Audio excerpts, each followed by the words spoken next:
మీరు ఎప్పుడన్నా ఆలోచన చేశారా? అసలు మనం చేసే నిర్ణయాలు మనల్ని ఏ విధంగా నడిపిస్తాయి? ఒక్కో సందర్భంలో మనం చేసిన నిర్ణయమే మనల్ని పట్టి పీడిస్తూ ఉంటుంది. అవునా? కొన్నిసార్లు మంచి నిర్ణయం అయితే అదెంతో ఆనందంగా ఉంటుంది. మరి కొన్నిసార్లు మనం చేసిన నిర్ణయము తాలూకా కొన్ని సమయాలు గడిచిన తర్వాత దాన్ని ఎదుర్కోవడం మనకే కష్టమవుతుంది. దానిని నిర్ణయించుకుంది మనమే. కానీ నిర్ణయము ఒక్కొక్కసారి విభిన్నంగా మారి మనల్ని నానా విధములైన ఇబ్బందులు లేదు సంతోషానికి కారణం చేస్తాయి. ఈ రోజున నేను మీతో the 5 principles for biblical decision making, Bible ఆధారంగా, వాక్యము ఆధారంగా అసలు ఒక 5 ప్రాముఖ్యమైన ప్రిన్సిపల్స్ని, సూత్రాలని నేను మీకు చెప్పాలని. ఈ 5 ప్రిన్సిపల్స్ మీరు నిర్ణయాలు చేసుకునేటప్పుడు మీకు ఉపయోగపడాలని నేను ప్రార్థిస్తున్నాను, దేవునికి చెప్తూ ఉన్నాను, దేవునితో మాట్లాడుతున్నాను, కానీ నేనేదో తప్పు చేస్తున్నాను అని ఎంతమంది అనుకుంటాం కదా. ప్రార్థన చేస్తున్నా, దేవుడితో చెప్తున్నా, వాక్యం చదువుతున్నా, అన్నీ బాగానే ఉన్నా, కానీ something is somewhere is going wrong. ఎక్కడో తప్పు జరుగుతుంది. నా విశ్వాసములో, నా ప్రార్థనలో లోపమా, లేకపోతే నా నిర్ణయంలో లోపమా, ఎక్కడో తప్పు జరుగుతుంది. నేను తెలివైన నిర్ణయాలు చేయలేకపోతున్నా. ఆయా పరిస్థితుల్లో దేవుడు నేనేం చేయాలనుకుంటున్నాడో నాకు తెలుసుకోవడం ఇష్టంగా ఉంది, కానీ తెలుసుకోలేకపోతున్నా. అదే మనం అంటాం కదా, క్రైస్తవులకు బాగా నచ్చిన పదం దేవుని చిత్తము అని. అదే కదా, దేవుని చిత్తము అంటే ఏంటి? దేవుడు మనము ఏ విధమైన నిర్ణయం తీసుకోవాలని, మనం ఎటువైపు వెళ్ళాలని కోరుకుంటున్నాడో తెలుసుకోవడం. దేవుని ఏది ఇష్టమైందో అది తెలుసుకోవడం, అదే దేవుని చిత్తం. మనం ఎంత నిర్ణయాలు తీసుకోవాలనుకున్నా, ఎంత సరిగ్గా ఉన్నా, ఎంత పకడ్బందీగా ఆలోచన చేసినా ఖచ్చితంగా ఎక్కడో చోట పోతూ ఉంటాయి. మరి ఎలా? ఒక్కొక్కసారి మనం ఏం చేయాలో నిర్ణయించుకోలేం, ఎటువైపు వెళ్ళాలో నిర్ణయించుకోలేం. ఒక్కొక్క సందర్భాల్లో ఎటు చూసినా కానీ బాగానే ఉన్నట్లుగా కనబడుతుంది. ట్రాఫిక్ రోడ్లో మధ్యలో నుంచినట్లు ఉంటుంది మన పరిస్థితి. వెనకాల నుంచి హారన్ కొడుతూ ఉంటారు, పక్కన వాళ్ళేమో అరుస్తూ ఉంటారు. కంగారు, గోల, దడదడగా ఉంటుంది, ఒక్కోసారి గందరగోళంగా ఉంటుంది. ఎటు వెళ్ళినా 2 రోడ్లు సరైన రోడ్లుగానే కనబడతాయి. మరి ఏం చేయాలి? కీర్తన 37:5 అంటాడు కదా, నీ మార్గమును యెహోవాకు అప్పగింపుము, నీవు ఆయనను నమ్ముకొనుము, ఆయన నీ కార్యము నెరవేర్చును. ఇక్కడ ఖచ్చితంగా క్లియర్గా చెప్తున్నాడు, నీ మార్గము యెహోవాకు, దేవునికి అప్పగించు. మీరు వెళ్ళే మార్గము యెహోవాకు తెలుసు కాబట్టి ఆయనకు అప్పగించి ఏం చేయాలి? ఆయనను నమ్మాలి. ఆయన నమ్మినప్పుడు ఎలా నమ్మమంటున్నాడు? ఆయన మీ జీవితంలో ఒక కార్యము చేస్తాడని నమ్మండి. సామెతలు 16:9. ఒకడు తాను చేయబోవునది హృదయములో యోచించుకొనును, యెహోవా వాని నడతను స్థిరపరచును.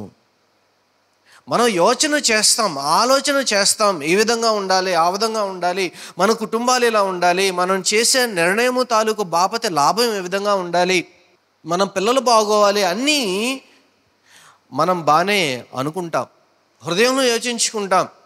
కానీ ఒక్కొక్క సందర్భంలో మనం ఎన్ని బాగా కనపడినా, ఎంత చక్కగా కనపడినా, చేసిన నిర్ణయం యొక్క పర్యవసానాన్ని మనం అనుభవించాల్సి ఉంటుంది.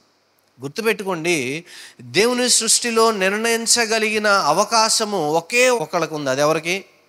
మనిషికి, మనకే. జంతువులకి లేదు, పశుపక్షాదులకి లేదు, మరి దేనికి లేని అవకాశాన్ని, దేవదూతలకు కూడా లేని అవకాశాన్ని మనిషికి ఇచ్చాడు. అదేంటండి? నిర్ణయించుకోవడం. 100కి 90 సార్లు జీవితంలో మీరు అప్పులు పాలైనా, అనారోగ్యాలు పాలైనా, అశాంతికి పాలైనా దానికి ప్రధానమైన కారణం మీ నిర్ణయమే. మన నిర్ణయం మీద ఆధారపడి ప్రస్తుత జీవితం మాత్రమే కాక రాబోయే కాలము కూడా నిర్దేశించబడుతూ ఉంది. అలాంటప్పుడు మన నిర్ణయం ఎంత జాగ్రత్తగా ఉండాలి. ఈరోజు నష్టపోయినట్టుగా కనపడవచ్చు, ఈరోజు వెనకాల ఉన్నట్లుగా కనపడవచ్చు, రేసులో వెనకాల ఎక్కడో నిలబడవచ్చు, కానీ సందర్భము, సమయము, దేవుడు నిర్ణయించిన ఆ రోజు వచ్చినప్పుడు మాత్రము నేను అందరికంటే పైమెటిలో ఉంటా. కారణం ఏంటంటే నా ఆలోచన కంటే దేవుని వాక్యమే ప్రాముఖ్యం. ఈరోజు నేను నిర్ణయించుకోవడానికి 5 ప్రాముఖ్యమైన విషయాలను మీకు నేర్పుతాను. మొదటిది, మీ నిర్ణయాలు మీ విలువలను ప్రతిబింబిస్తాయి. Your best decisions will reflect your values. మీ నిర్ణయాలు, మీ మాటలు, మీరు చేసే క్రియలన్నీ మీ విలువల మీద ఆధారపడి ఉంటాయి. గుర్తుపెట్టుకోండి. నేను ఎటువంటి విలువలను పాటిస్తాను? నేను మంచి విలువలను పాటిస్తానా, చెడ్డ విలువలను పాటిస్తానా? నేను నీతిమంతుడినా కాదా? నేను సరైన నిర్ణయాలు చేస్తానా చేయనా? నేను మోసపూరితమైన నిర్ణయాలు చేస్తానా, మరే విధమైన నిర్ణయాలు చేస్తానో అన్న దాని మీద, నా విలువల మీద ఆధారపడి నా నిర్ణయం ఉంటుంది. నా విలువల మీద ఆధారపడి నా మాట ఉంటుంది. నా విలువల మీద ఆధారపడి నా క్రియ ఉంటుంది. నా విలువలు నిన్నొకలాగా, ఈరోజు ఒకలాగా, రేపు ఒకలాగా ఉండినట్లయితే అప్పుడు నా నిర్ణయాలు కూడా నిన్న ఒకలాగా, ఈరోజు ఒకలాగా, రేపు మరోలా కనబడతాయి. అంటే నాది అస్థిరమైన విలువలు. నేను స్థిరమైన విలువలు కలిగి ఉండినట్లయితే నా నిర్ణయాలు కూడా స్థిరంగా ఉంటాయి. అంటే మన నిర్ణయాలు అనేవి మన విలువల మీద ఆధారపడి ఉంటాయి. మీ విలువలు మీ నమ్మకాల మీద ఆధారపడి ఉంటాయి. మీ నమ్మకము ఎవరు అన్న దాని మీద, మీరు ఏం చదువుతున్నారు అన్న దాని మీద, మీరు ఎలా దేవుని మీద ఆధారపడుతున్నారు అన్న దాని మీద మీ విలువ ఆధారపడి ఉంటుంది. ఇప్పుడు చెప్పండి, మీ నిర్ణయాలు మీ విలువల మీద, మీ విలువలు మీ విశ్వాసాల మీద ఆధారపడి ఉంటాయి. మీ విశ్వాసము ఏది? గుర్తుపెట్టుకోండి, నిర్ణయించుకునేటప్పుడు ప్రతి నిర్ణయాన్ని ఒక పెద్ద నిర్ణయంగా నమ్మండి. ప్రస్తుతానికి చిన్న నిర్ణయంగా కనపడుతున్నప్పుడు, ఉదాహరణకి ఫర్ ఎగ్జాంపుల్ చెప్పుకుందాం. ఈ రోజున మీరు ఒక బండి కొనాలనుకున్నారు. బండి విలువ ఉదాహరణకు ₹1,00,000 ఉందనుకోండి. ఆ ₹1,00,000 బండిని మీరు బ్యాంకు లోన్ మీదో మరో దాని మీద మీరు కొందాం అనుకున్నారు. ₹1,00,000 ఈ రోజున చూస్తే దాదాపు ఒక 3 ఏళ్లకో 4 ఏళ్లకో 5 ఏళ్లకో వాల్యూ పెట్టారనుకోండి. సుమారుగా నెలకు 3,000 4,000 పడుతుంది. 3,000 4,000 మీరున్న పరిస్థితికి ఎటువంటి పరిస్థితి, దేని మీద ఆధారపడి ఆ 3,000 4,000 వస్తున్నాయన్న దాన్ని మీరు క్యాలిక్యులేట్ చేసుకోవాలి. ఈరోజు 3,000 4,000 పెద్ద డబ్బులు కాకపోవచ్చు, కానీ ఒక 6 నెలలకో సంవత్సరానికి ఒక అనారోగ్య కారణం వచ్చింది. ఇప్పుడు ఆ 3,000 4,000 కట్టడం కష్టమైపోతుంది. అప్పుడు ఏమవుతుంది? సంవత్సరం 2 ఏళ్ళకు ఆడొచ్చి బండి పట్టిపోతాడు. మీ డబ్బులు పోతాయి, మనశ్శాంతి పోతుంది. ఆ 3,000 కట్టడానికి మరో చోట ఆ 3,000 అప్పు చేస్తాం. ఆ 3,000 కట్టడానికి ఇంకెక్కడ అప్పు చేస్తావు? మీకు అర్థం అవుతుందా? ఒక అప్పు కట్టడానికి ఇంకొక గొయ్యి తవ్వుతారు. ఆ గొయ్యి పూడ్చడానికి మరొక గొయ్యి తవ్వుతారు. ఆ గొయ్యి పూడ్చడానికి మరొక నుయ్యి తవ్వుతారు. చుట్టూతో మిగిలేది చివరికి గొయ్యిలు నుయ్యిలే. ఏదో ఒక రోజు నా గోతుల్లో ఎవరు పడతారు? తవ్వినోళ్లే పడతారు. అంటే మీరు చేసే ప్రతి నిర్ణయము చిన్నదైనా కానీ పెద్ద నిర్ణయంగా చూడండి. మీరు క్రైస్తవులైతే మీ ప్రతి నిర్ణయము క్రైస్తవుని లాగా ఉండాలి. దేవుని వాక్యం మీద ఆధారపడి ఉండాలి. ప్రభువారు ఏం చెప్పాడు? ఈ రోజుండి రేపు పోయే గడ్డి పువ్వులను చూడండి, అవి ఎంత అందంగా అలంకరించబడ్డాయో. కాబట్టి రేపటిని గూర్చిన చింత మీకు మరీ ఎక్కువ ఉండకూడదు. దాంట్లో 2 విషయాలు ఉన్నాయి. కేవలము రేపటిని గూర్చిన చింత మాత్రమే కాదు, మరొక సత్యం ఉంది, జీవిత సత్యం. అదేంటంటే ఉదయం వచ్చి సాయంత్రానికి వాడిపోతాయి. అంటే మన నిర్ణయము ఉదయం నుంచి సాయంత్రం పోయే వాటి మీద ఎక్కువ ఖర్చు పెట్టకూడదు, ఎక్కువ ఆలోచన చేయకూడదు. రేపటిని గూర్చిన చింత మాత్రమే కాదు, మీ నిర్ణయము ఉదయం ఉండి సాయంత్రం పోయే వాటి మీద, వస్తువుల మీద, మరో దాని మీద ఎక్కువ మీరు ఖర్చు పెట్టారనుకోండి, గుర్తుపెట్టుకోండి, వస్తువు ఎప్పుడు విలువ తగ్గిపోతూ ఉంటుంది. అంటే మీ నిర్ణయాలు విలువ తగ్గిపోయే వాటి మీద ఆధారపడి ఉండకూడదు. మీ విలువను పెంచేదిగా ఉండాలి. మీ వ్యక్తిగత విలువలను, మీ విశ్వాస విలువలను, అదేవిధంగా మీ కుటుంబ విలువలను ప్రతిబింబించేదిలాగా, పెంచేదిలా మీ నిర్ణయాలు ఉండాలే కానీ మీ విశ్వాసాన్ని దిగజార్చేది, మీ మనశ్శాంతిని కోల్పోయేది, ఉదయం ఉండి సాయంత్రం పాడైపోయే వాటి మీద మీ నిర్ణయాలు సామర్థ్యాలు ఖర్చు పెట్టినట్లయితే వాటితో పాటే మీ విలువలు పోతాయి, మీ నిర్ణయాలు పోతాయి, మీ సమయం పోతుంది, మీరంతా మీ శక్తి కూడా ఊడ్చిపెట్టుకుపోతుంది. మరుసటి రోజు మరుసటి వారము మీరు ఏడుస్తూ ఒక మూల కూర్చుంటారు. మన నిర్ణయాలు, మన సంపాదనలు, మనం చేసేవి నేను ఎలా ఆనందిస్తున్నానో, ఎంత ఆనందంగా ఉండాలో, లేకపోతే నేను ₹100 ఎలా పెట్టుబడి పెట్టాలి, లేకపోతే నేను పలానా రోజు సెలవు వస్తుంది దాన్ని ఎలా ఎంజాయ్ చేయాలి అన్న దాని మీద మీ నిర్ణయాలు, మీ ఆలోచన ఉండినట్లయితే మీరు ఉదయం ఉండి సాయంత్రం వడిలిపోయే గడ్డి పువ్వులాగా ఆలోచన చేస్తున్నారు. They are temporary. మీ నిర్ణయాలు ఎప్పుడు కేవలము ప్రస్తుతం మాత్రమే కాక రాబోయే సంవత్సరాలు 10 సంవత్సరాలు ముందు నుంచి మీరు ఆలోచన చేసి మీరు ముందే నిర్ణయించుకోండి. వాక్యం ఏం చెప్తుంది? జ్ఞానమును బుద్ధిని ఆయన కలిగి ఉండమని మనకి సలహా చెప్తూ ఉన్నాడు. జ్ఞానము సందులలో పడి వీధిలో నుంచుని కేకలు వేస్తుందంటే తనను ఫాలో అవ్వమని, నా గురించి పట్టించుకోండి, కాస్త ఆలోచన కలిగి ఉండండి అని జ్ఞానము కేకలు వేస్తుందంట. వెర్రివాని వలె కేకలు వేస్తుందంట. ఎక్కడ? సందుల్లోనూ వీధి మూలలో నిలబడి. కానీ మనం దాన్ని పట్టించుకోవట్లేదు. ఇప్పుడు మీ విలువ దేని మీద ఆధారపడి ఉన్నది చెప్పండి? దేవుని మీద, మీ విశ్వాసం మీద. కాబట్టి మీ నిర్ణయము మీ విశ్వాసమును ప్రతిబింబించేటట్లుగా చేసుకోండి. అప్పుడు దేవుడు దాన్ని అప్రూవ్ చేస్తాడు. మీకు సంగతి తెలుసా? మీరు చేసే నిర్ణయాలు విశ్వాసంలో మాట్లాడుతున్నాను అయితే స్వర్గానికి లేదా నరకానికి కూడా పంపిస్తాయి. అవునా కదా? మీరు ప్రభువుని నమ్మారు. ఆ నమ్మకం మిమ్మల్ని ఎక్కడికి నడిపించబోతుంది? ఏదో ఒక రోజున ఆయన దగ్గర నడిపించబోతుంది. మీరు ప్రభువును నమ్మలేదు, మీ నిర్ణయమే అది కూడా. అది ఎక్కడికి నడిపిస్తుంది? పాపంలోనికి, నరక కోపంలోనికి నడిపిస్తుంది. అవ్వ పండు తినాలని నిర్ణయించింది, దేవుడు బయటికి పంపించాడు. ఆదాము కూడా తినాలని నిర్ణయించుకున్నాడు, ఎందుకంటే అవ్వతో పాటు ఈయన వెళ్ళాలనుకున్నాడు. ఇద్దరిని గెంటేశాడు బయటికి. నిర్ణయం. పేతురు తను పశ్చాత్తాపడాలని నిర్ణయించుకున్నాడు. అందినా బొంకినా కానీ ఆయన శిష్యుడిగా నేటికి మనం పిలుస్తూ ఉన్నాం. ఇస్కరియోతు యోధ తను పశ్చాత్తాపడడానికి విరుద్ధంగా వెళ్ళి ఉరివేసుకున్నాడు. అది ఆయన నిర్ణయం. అంటే నిర్ణయాలు చూసారా? ఒకే చోట పేతురు, ఇస్కరియోతు యోధాలు ఇద్దరు కలిసి తిరిగారు 3.5 సంవత్సరాలు ప్రభు వారితో.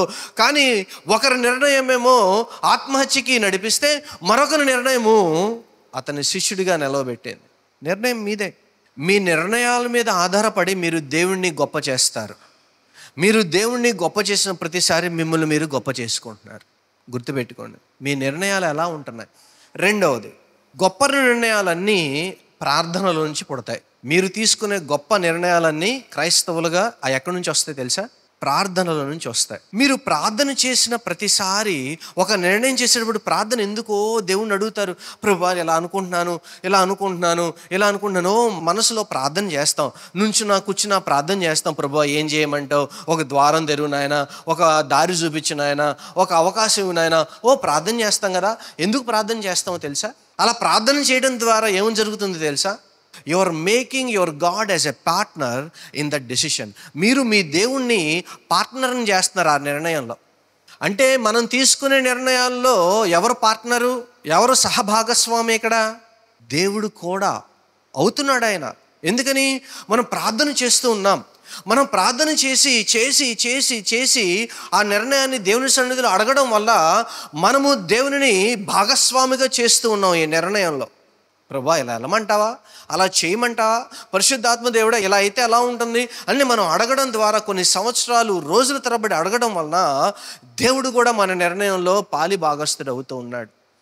ఒకసారి ఊహించండి, దేవుడు మన నిర్ణయాల్లో పాలి భాగస్థుడు అయితే ఎలా ఉంటుందో. You just think about it. ఒకసారి ఊహించుకోండి. మనం పక్కగా పడిపోము, నష్టపోము. ఒకవేళ మాటలు పడ్డా, ఒకసారి కొద్దిగా నష్టపోయినట్టు కనబడినా ఖచ్చితంగా ఆ నిర్ణయంలో ఏదో ఒక రోజున మనం మాత్రం నిలబడతాం.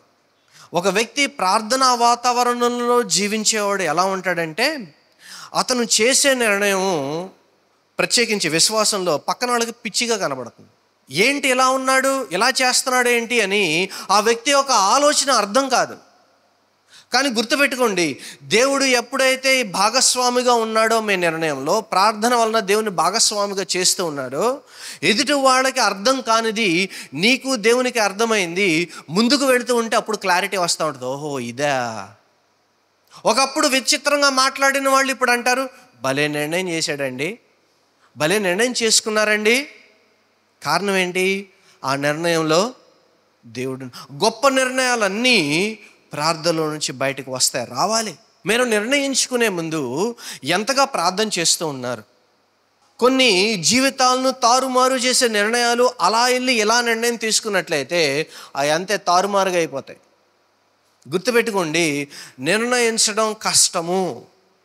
ఎందుకంటే మీరు చేసుకున్న తర్వాత ఆ నిర్ణయము మీ జీవితాన్ని శాసిస్తుంది. పరిశుద్ధాత్ముడు మనకు ప్రార్థనలు ఏం చేస్తాడంటే ఆ నిర్ణయము తాలూకా కొత్త ఆలోచనలు ఇస్తాడు, మనకు ఒక నమ్మకాన్ని ఇస్తాడు. అసలు చెయ్యాలా వద్దా అన్నదాన్ని మనకు ప్రార్థనలో దేవుడు ఆ నమ్మకాన్ని ఇస్తాడు. ఆ కన్ఫర్మిటీ అంటారు చూసారా, ఎస్ ఇది చెయ్యాలి, దేవుడు నన్ను నడిపిస్తున్నాడు, దేవుడు నన్ను బలపరుస్తున్నాడు, ఆ నమ్మకం వస్తుంది. నమ్మకంతో పాటు ధైర్యం వస్తుంది, ఆ ధైర్యంతో పాటు ప్రశాంతత వస్తుంది. అప్పుడు మనం ధైర్యంగా ముందుకు వెళ్ళి చేసినప్పుడు అనుకోకుండా దేవుడు ద్వారాలు అలా తెరుస్తాడండి. ప్రార్థనలో ఏమొస్తుందంటే ఆ బలం వస్తుంది.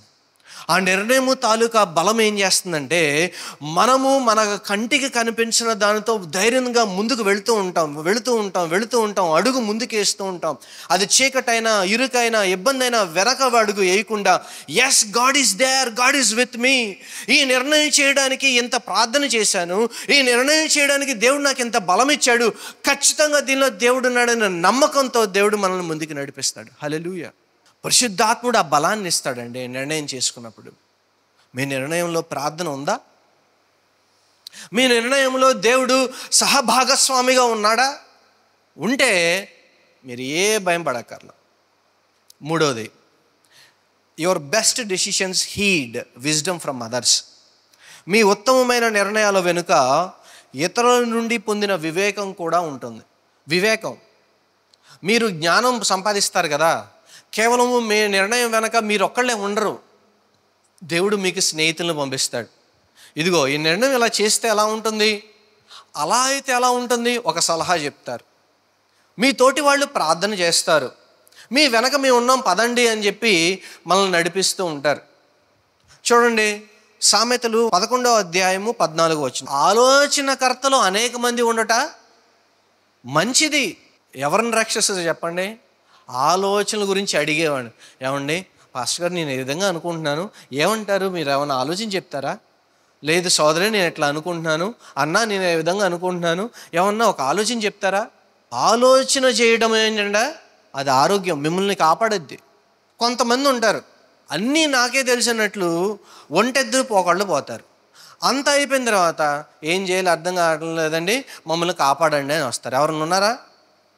ఎప్పుడైనా ఈ సందర్భాలు ఎదురైనా మీ దగ్గరికి ఎంతమంది వచ్చి ఉంటారు? మనం ఎంతమంది దగ్గరికి వెళ్ళి ఉంటాం కదా, సహజమే. ఇవన్నీ ఒంటెద్దు పోకడగా అన్నీ తెలిసాననుకుని నిర్ణయించుకుని అన్నీ అయిపోయిన తర్వాత బాధపడటం కంటే నిర్ణయం చేసుకునేటప్పుడు ఇది మంచిదా కాదా అని 1కి 10 మార్లు చెక్ చేసుకుని నిర్ణయించుకుంటే ఏం పోయింది? అంటే మనకు తెలియదని అడిగామని ఎదుటి వాళ్ళు చులకనగా చేస్తారని మీరు అనుకుంటున్నారా? It is better to be a fool for a minute and be a wise man for a life long. ఒక నిమిషం ఫూల్గా ఉండి, ఒక నిమిషం ఏమీ తెలియని వాడిగా ఉండి జీవితాంతం జ్ఞానిగా ఉండటం మంచిదా, లేదు నాకు తెలుసు అనుకుని నన్ను నేను మోసం చేసుకుంటా జీవితాంతం అవివేకంగా ఉండటం మంచిదా? ఒక విషయం చెప్తాను వినండి. నిర్ణయాల విషయంలో ఎవరో బయట వాళ్ళ వలన నష్టపోయిన దానికంటే మనం గొప్పవాళ్ళం అనుకుని మనకన్నీ తెలుసు అనుకుని మన వలన మనం నష్టపోయిందే ఎక్కువ. సామెతలు ఏం చెప్తున్నాయి చెప్పండి? ఆలోచన చెప్పేవాళ్ళు అధికంగా ఉండటం మంచిది. అడగండి, తప్పేం లేదు. తెలుసుకోవడంలో తప్పు లేదు, తెలిసి నేర్చుకోవడంలో నష్టం కూడా లేదు.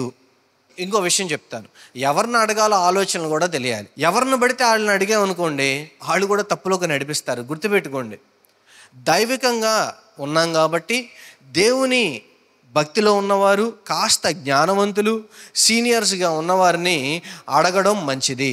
తెలియని దానిని మీరు నిర్ణయించుకునే ముందు 1కి 10 మార్లు దయచేసి అడిగి తెలుసుకోండి, తప్పేమీ లేదు. నా నుంచి మీ దాకా అందరికి అన్నీ తెలియవు, అన్నీ తెలిసినట్టుగా యాక్ట్ చేయొద్దు. Do not act. ఎదుటి వ్యక్తి యొక్క జ్ఞానము, ఎదుటి వ్యక్తిలో వివేకము కూడా మనకు ఉపయోగపడుతుంది. దేవుడు మీకు ఎందుకు స్నేహితులను ఇస్తాడో తెలుసా? మీకెందుకు సంఘాన్ని ఇచ్చాడో తెలుసా? ఒక కారణం చెప్తాను, అదేంటంటే మీరు పక్కన వాళ్ళ దగ్గర నుంచి సహాయం పొందుకోవడానికి. ప్రార్థనే కాదు, సలహాలు కూడా సహాయమే. 4వది, your best decisions will take time. కొన్ని నిర్ణయాలు కాలంలో గొప్పవవుతాయి. దానికి ఏం కావాలంటే ఓపిక కావాలి. కొంతమందికి ఉదయాన్నే టెంక పెడతారు, తెల్లారేపాటికి కాయ రావాలి. ఎక్కడి నుంచి వస్తుంది? ఇక్కడ ఒక విషయం చెప్తాను నేను మీకు. కొన్ని సందర్భాలలో చాలామంది తక్కువ సమయంలో ఎక్కువ లాభం కావాలని కోరుకుంటారు. తక్కువ సమయంలో ఎక్కువ లాభం కావాలని కోరుకుంటారు. అది అసాధ్యం. ఇమ్మీడియట్గా క్విక్గా అప్పటికప్పుడు చేసే నిర్ణయాలలో 99% ఫెయిల్యూర్సే ఉంటాయి. గొప్ప నిర్ణయాలన్నీ కాలమును బట్టి గొప్ప అవుతాయి. అంటే కొంత ఓపిక కావాలి, కొంత సమయాన్ని ఖర్చు పెట్టాలి.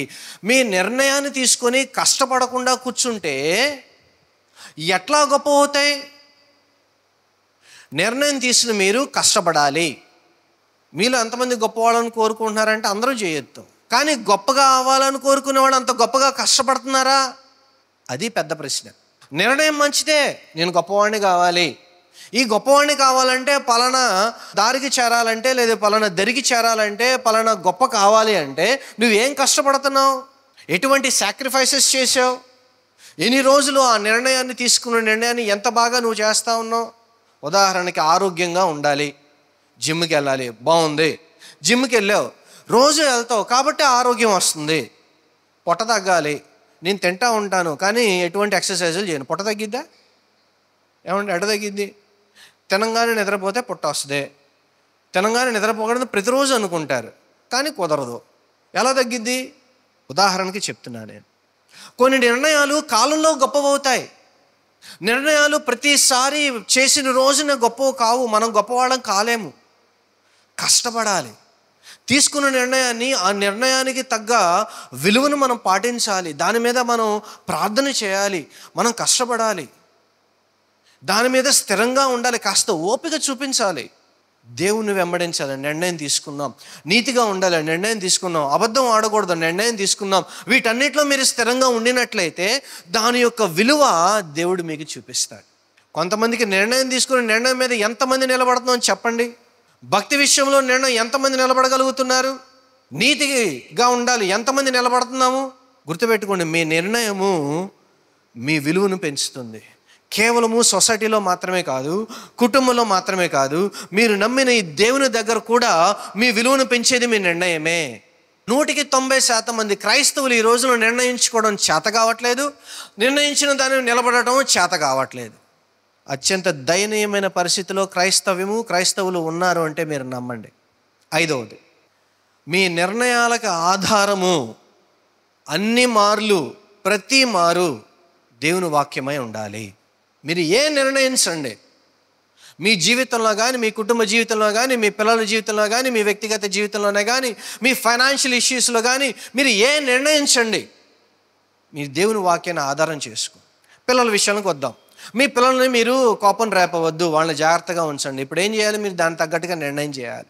ప్రభువారు అన్నాడు ఒక రోజున, మీరు క్షయమైపోయే దాని గురించి మీరు ఆలోచించేది, అక్షయమైన దాని గురించి మీరు ఆలోచన చేయండి.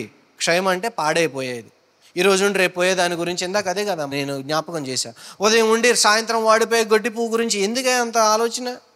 అంటే మన నిర్ణయంలో బిబ్లికల్ ప్రిన్సిపల్స్ పెట్టుకున్నప్పుడు అండి దానికి ఒక విలువ వస్తుంది. దాంతోపాటు ఏం చేస్తాడంటే, పలానా శ్రీధర్ ఇలా నిర్ణయించుకున్నాడు, ఈ నిర్ణయానికి ఆధారము దేవుని వాక్యం. గుర్తుపెట్టుకోండి, ఎప్పుడైతే మీరు దేవుని వాక్యం మీద ఆధారపడి నిర్ణయిస్తారో దేవుని వాక్యంలో ఉన్న దీవెన, దేవుని వాక్యంలో ఉన్న బలము, దేవుని ఆత్మలో ఉన్న ఆదరణ మీకు కలుగుతుంది. దీనికి కారణం ఏంటంటే నిర్ణయం యొక్క ఆధారము, రూట్ ఎక్కడుంది? వాక్యంలో ఉంది. దేవుని మాట ప్రకారము బ్రతికే ప్రతి ఒక్కరికి దేవుడే తీర్పరి, దేవుడే తోడు, దేవుడే వెంట ఉండి నడిపించేవాడు, దేవుడే గొప్ప చేసేవాడు కూడా ఆయనే. సెయింట్ అగస్టిన్ కోసం వాళ్ళ అమ్మగారు 25 సంవత్సరాలు ప్రార్థన చేసి చనిపోతుంది. ఆ కొడుకు మారడం చూడదు. ఆయన అంటాడు కదా, నీ తల్లి చనిపోయిందని అంటే ఉంపుడి గత దగ్గర ఉన్న అగస్టిను ఇటు నుంచే కదా వెళ్ళేది, ఇక్కడ తీసుకురండి, ఇక్కడ చూస్తానంటాడు శవాన్ని. అంతటి నీచమైన వ్యక్తి ఒక రోజున అశాంతిగా ఉండి బైబిల్ చదువుతుంటే బైబిల్ తను పట్టుకొని మారిన తర్వాత అప్పుడు ఆయన చేసిన పరిచర్య అనన్య సామాన్యం. అసలు ఎవరు ఊహించలేరు. మీకు దొరికితే కొనుక్కోండి. ఇంగ్లీష్లో ద సిటీ ఆఫ్ గాడ్, తెలుగులో కూడా ట్రాన్స్లేట్ చేశారు. దేవుని రాజ్యము ఇది అని ఒక పుస్తకం రాస్తాడు. అప్పటికి ఇప్పటికి ఇది జరిగి 1750-1800 సంవత్సరాలు అయింది ఆ పుస్తకం రాసి. ఇప్పటికీ ఎగబడి చదువుతున్నారు జనాలు, క్రైస్తవులు చాలామంది, చాలా దేశాల్లో. City of God. ఒక్కొక్క సందర్భంలో మనం చేసిన నిర్ణయము, మనం చేసిన ప్రార్థన, మనం ఉన్న ఉపవాసము, మన పథ్యము, మన నీతి, మన కష్టము కనపడకపోవచ్చు. కానీ దేవుడు ఏదో ఒక రోజు దానిని గొప్ప చేసేవాడే ఉన్నాడు. మీ నిర్ణయము దేని మీద ఆధారపడి ఉంది? మీరు ఎటువంటి నిర్ణయాలు చేస్తున్నారు? మీ నిర్ణయం వల్ల ఎంతమంది సఫర్ అవుతున్నారు? మీ నిర్ణయం వల్ల ఎంతమంది బాగుపడుతూ ఉన్నారు? ఆయన ఏడ్చాడు, ఆయన ప్రార్థన చేశాడు, నీ చిత్తం అయితే ఈ గిన్నె నా దగ్గర నుంచి తీసే. డిప్రెషన్కి కూడా వెళ్ళాడు ఆయన. అందుకనే కదా ఆయన చెమట రక్తపు బిందువు వలె బయటకు వచ్చింది. కానీ తండ్రి నిర్ణయం అది కాదని తెలుసుకున్నప్పుడు ఏమని చేశాడు? వెంటనే ఆ నిర్ణయానికి ఆయన కూడా తలొగ్గాడు, సిలువ మీద వేలాడాడు. ఆయన చనిపోయి బ్రతికి తిరిగి లేచి మనల్ని అందరినీ మరలా పరిశుద్ధుల్ని చేశాడు. హల్లెలూయా. నిర్ణయం ఒక మారు అనుకుందాం, ఒకవేళ ప్రభువారు ఆ నిర్ణయం తీసుకోకుండా ఆ రోజున మరోలా నిర్ణయించుకుని ఉంటే ఈ రోజున మనకి రక్షణ ఉండేది కాదు. ఈ రోజున మనం ఇక్కడ కూర్చుని ప్రార్థనలు చేసేవాళ్ళం కాదు, పాటలు పాడేవాళ్ళం కాదు, అసలు మనకి రక్షణే లేదు, దేవుడే లేడు. ఒక్క నిర్ణయం, మీరు చేసే ఒక్క నిర్ణయము మిమ్మల్ని మారుస్తుంది. మీరు చేసే ఒక్క నిర్ణయము మిమ్మల్ని నిలబెడుతుంది. మీరు చేసే ఒక్క నిర్ణయము మిమ్మల్ని పడేస్తుంది. నిలబెట్టుడా పడేయడమా ఏదైనా కానీ మీ మీదే ఆధారపడి ఉంటుంది.